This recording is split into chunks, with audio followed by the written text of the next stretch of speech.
Hello, my name is Charles Holjencin, and I am a member of Dr. Andrew Jack Muse Laboratory at the Medical University of South Carolina. Research projects are full of important information, and ours is no exception. But if there is one important detail we wish for our audience to remember, we would want it to be that a specific LD amino acid stereochemical modification made to our peptide siRNA carrier resulted in significant enhancements in siRNA cell uptake and gene silencing, most likely through its association with cell surface protrusions that we identified as filopodia. This is important for multiple reasons. To our knowledge, the peptide siRNA carrier, which we named RD3AD, is the first cell-penetrating peptide to be reported capable of binding to filopodia.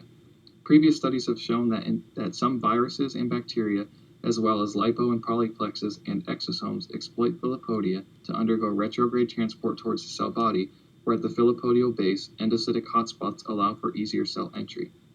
In the case of exosomes, they have been found to sort into endosomal trafficking circuits at the base of filopodia, some of which being targeted to the endoplasmic reticulum.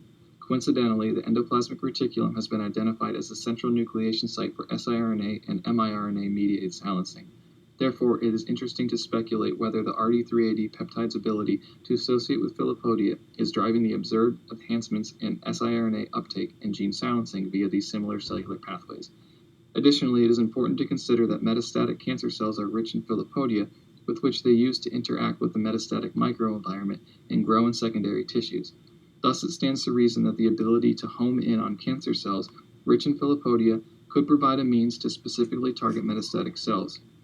Upcoming experiments with RD3AD will investigate whether or not the peptide preferentially binds to cells with greater densities or numbers of filopodia, which will provide valuable insight as to the ability to specifically target metastatic cancer.